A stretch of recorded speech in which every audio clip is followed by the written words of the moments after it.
Assalamu alaikum warahmatullahi wabarakatuh. Hey fish family, welcome back to Tabak Aquatics. And in this video, we're going to be talking about big old Arowana fish. Long time coming. Hold tight.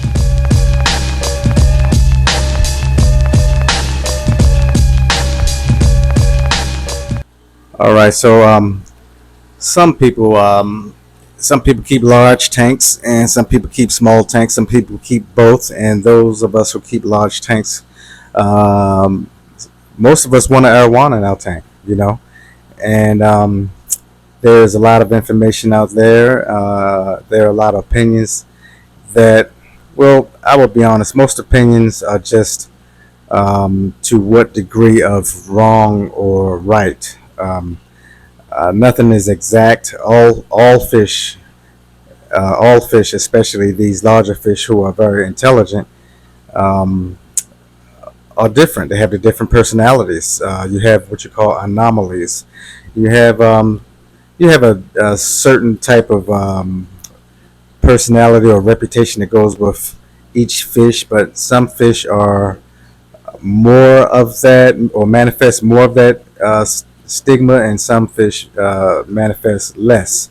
So let's talk about it. So as you can see, I have three arowanas in here, and yes, this tank is overcrowded. I do understand that, but it's overcrowded on purpose, and it do take a lot of work to take care of a large tank full of these very large fish producing a lot of this waste. But you do want to consider, are you going to keep the arowanas with tank mates or not? Are you going to keep just one specimen? Um, what type of tank mates to keep with it? So as you can see in this tank, I keep mostly rather aggressive fish, and fish that are tough or can handle themselves. I keep cichlids, datinoids, the type of cichlids that I have in here. Um, large jaguar, male and female. I have a lot of pike cichlids, red pike cichlids, Zabrina pike cichlid, lenticulata pike cichlid. I have about nine bichers in here of nice size, large size. They are 12 inches and more. All of them are 12 inches and more.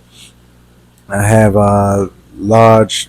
two large phantom red-tailed catfish that are, as soon as they get some more size on them, I'm going to put them in my pool pond. Um, Big datinoids, very large black bar silver dollars, large fish. So in other words, I keep big, robust, fast swimming, intelligent, tough and rugged fish. The arowana, for the most part, don't mess with them. He did try to eat one of my. I had it on videotape. Maybe I'll show you guys. I'll cut in real quick and show you him trying to eat one of my wide bar silver dollars. He tried to. He went and tried to have a bite at him, but the fish was just too big, so he immediately let it go. The fish powered itself out of his mouth, and I haven't had that problem since. The arowana realized that he had limits, so since then he haven't tried to eat any of these fish. I haven't. I don't think that I've lost any fish due to an arowana. Um, Now you do have a lot of people who suggest that well, arowanas look really good in the tank with the flower horn. The only problem is that for some reason arowanas usually, and I'll just say in a lot of cases, I'm not going to say usually, I'll say in a lot of cases, they're prone to fight with the flower horn fish, and believe it or not, they're prone to fight with the Oscar fish. I do not know why. I swear I don't. Um, I I did have like that large silver arowana when he was smaller, about half the size that he is now.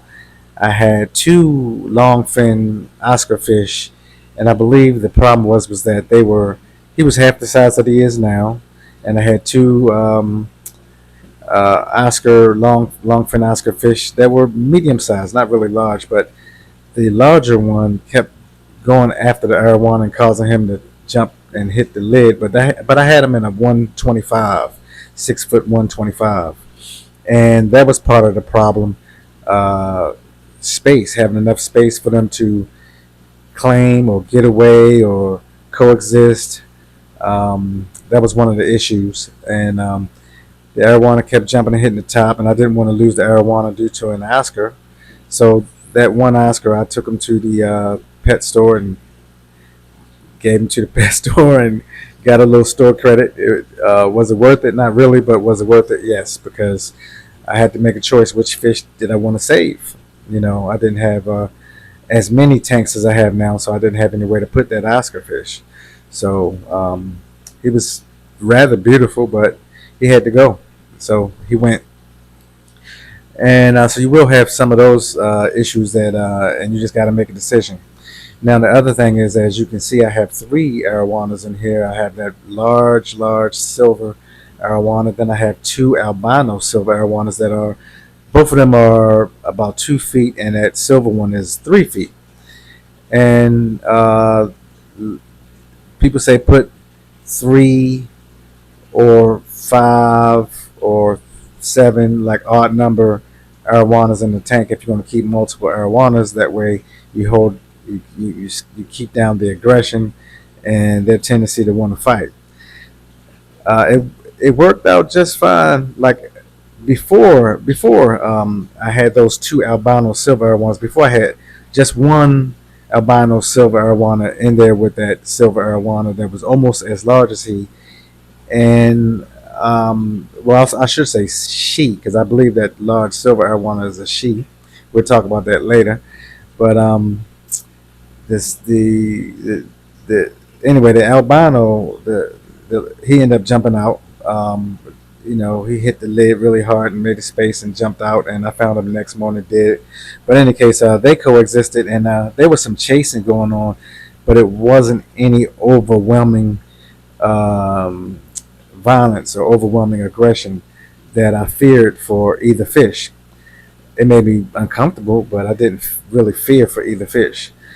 So this time, when after he jumped out, I said to myself, I'm going to get two albino silver arowanas and grow them out and put them in there with him, because rumor has it that if you have three or five or seven, odd number fish, odd number arowanas in there, that it will offset the aggression and make them coexist peacefully.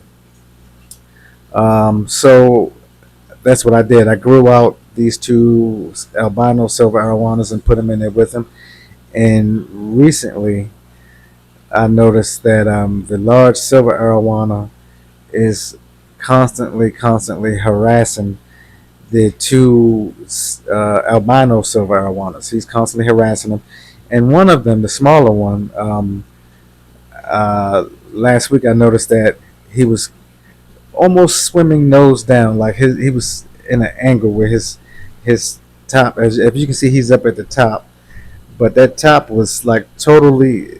You can see his tail and everything out of the water because he was slanted down. In other words, I started having a swim bladder issue due to the stress and aggression. So I did put some stress guard and some Epsom salt in this tank, and this was last week. It's time to do a water change, which I'll get to today, and I'll put in some more Epsom salt to make sure he's totally healed. But he looks great because I was scared last week, thought I might lose him. And also, I did soak their food in Canaplex, that's kanamycin, which is antibiotic. So I did soak the food in the arowana pellets and kanamycin and garlic, and fed it to him also to help him with his swim bladder issue, so that he don't get a really bad infection and go completely upside down and die. So that seemed to work, but the problem still is in the tank because the large arowana is still aggressive, as you can see him chasing around right now.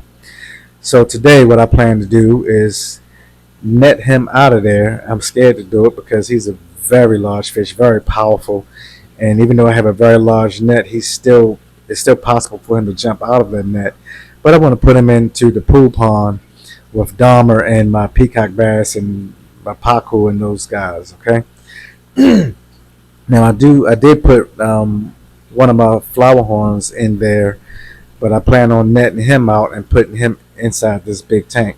It's not because of the arowana, it's because Dahmer has his eye on him. My big firewood catfish. He got his eye on him, and he planned on eating him. But in any case, I purchased a net to put over the pond because that was my dilemma. How am I going to secure the pond so that this large arowana don't jump out? He is, I love him. He's, a staple of this YouTube channel. He's a staple of this fish room. He's one of the old schools. He's one of the, I had him since he was, like 2 inches, 3 inches at the most, and he was a Petco fish, believe it or not. Him and the jaguar, the male jaguar, they were Petco fish from they some of my day one fish that I had.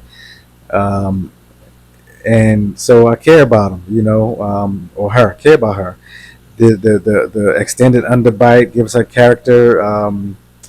But anyway, I was concerned, like, I might lose her. But the truth is that I had to make a choice.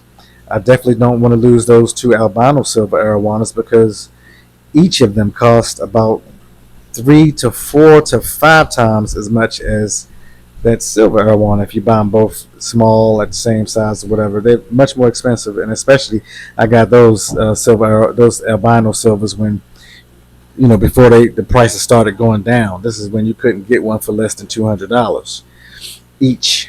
So, so the adage that you have three arowanas in the tank, and maybe it do help the aggression because I don't know how bad it would be if it wasn't three of them in there. But I just know that this three isn't particularly working out because that very large silver arowana obviously need more space. And if you're going to do the 3 or 5 or whatever, you should have something larger than a 8 foot, 350 gallon tank, because that's what this is: 8 foot by 3 foot, 350 gallon tank.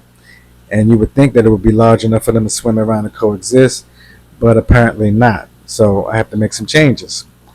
All right, so we have to consider that as well. There's other things about taking care of them that you want to go into. I know this is a very long video, but I want to be in depth.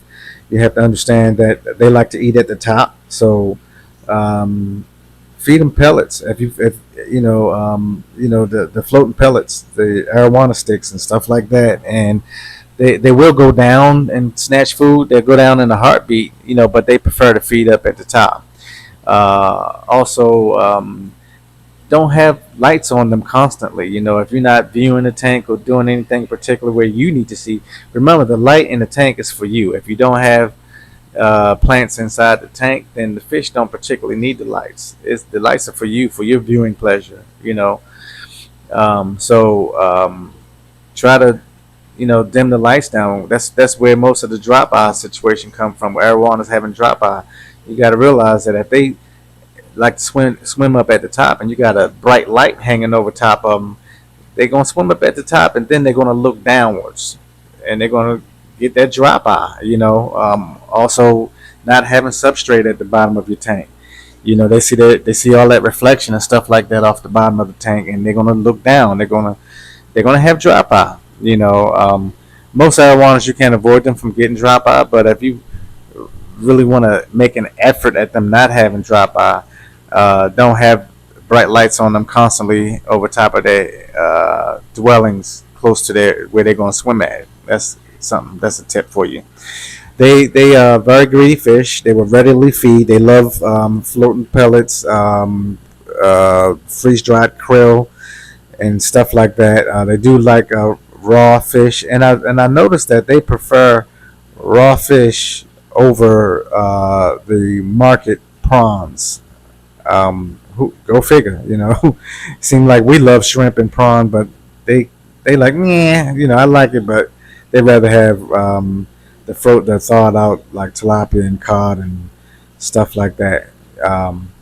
So you can feed them that. Don't feed them feeders. Of course, everybody know that you get the feeders from the store and you don't quarantine them and you throw them in your tank and your fish could get sick from it. But the other thing is that you don't want to train them with the idea of hunting live fish, because now you're training them to start sizing up and hunting their tank mates. All right, so you got to think about that. It makes them aggressive. It turns on their hunting instincts, and they will start hunting their tank mates. So you want to keep that in mind. Also, I'm trying to talk fast and move on because I know it's a long video, but I want to be thorough for those looking for information. They are powerful swimmers. They are powerful jumpers. They will grow. In captivity, they've been known to grow even up to 5 feet or close to 5 feet long, and eating bunny rabbits and so forth. Believe it or not, but they can jump out of the water. They're known as water monkeys in South America and Brazil. They're known as water monkeys. That's the nickname they have for them because they jump out the water and snatch insects and small, very small animals and whatever off the limbs and branches that overhang over the river, and that's how they eat.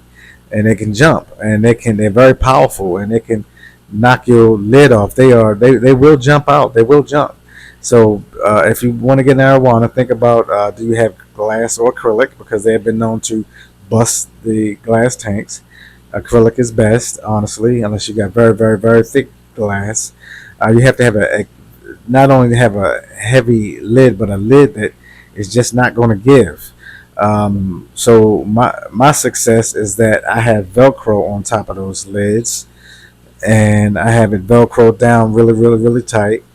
And also, I don't clean the top of the tank often or whatever, because I want them to visually see a barrier at the top and realize that there is a barrier up there, to kind of and discourage them from jumping so often. But go get go get the what's the name, fasteners from Home Depot. The Velcro. Go get the Velcro, or you can go on Amazon or whatever. But get Velcro with the adhesive side, six down on one side, and the adhesive side. But the Velcro is what I use to keep my lids fastened tight and keep them from, because they jump all the time, and but it keeps them from jumping out and me find them on the floor in the morning or whatever. So you want to keep that in mind. If you get them sick and you want to medicate them, the best thing is to soak their food in garlic guard, focus, and whatever medication you're gonna feed them, because sick or not, they will readily eat. That'll be the best way to treat them, rather than treating a big tank full of water. Feeding their food would be the best option. Depending on, of course, depending on what the illness is. All right, and this is an old video of the very first albino arowana that I ever got, and as you can see, he looks like he in trouble. This little guy is. I had just put him in the tank, just unbagged them, unboxed them, unbagged them, put him in the tank, and he started doing that. I got very nervous. Immediately called Rod at Predatory Fins. This little guy was $200. This is when it first became available, really. And anyway, I turned the flow down. He told me to turn down the flow. So, and after I turned the flow down, you can see this little guy's looking a whole lot better. Still a little too much flow, but I did ease up the flow, and he's doing a lot better. So, when you buy really small arowanas like that, about 2 inches, 3 inches long, you want to not have so much flow in there, and you want to dim the lights, because if you don't, really bright lights and strong flow, when they're really small like that, they're very sensitive to that type of stuff. And you'll end up losing a very expensive fish, and of course you'll end up being heartbroken. But fortunately, I was able to save this little guy and feed him and raise him, and he did well and turned into an absolute beast. That's him. That's him after he got some size. That's him and the big silver arowana. I had only those two in there together, and he used to kind of chase the big silver one around a little bit. But you see how big he is. He's almost as big as that big silver. So that wasn't a bad combination, But he jumped out of the tank, caught me by surprise. It was only a small gap in it. That's all it took. My Velcro wasn't fastened down properly. So learn that lesson. All right, y'all. We're gonna go ahead and wrap this video up. Thank you for coming along on the ride. If you like it, please go ahead and like it. If you enjoyed the content, please go ahead and subscribe. And do leave a comment, and please share. All right. Until next time, happy fish keeping. Assalamu alaikum wa rahmatullahi wa barakatuh.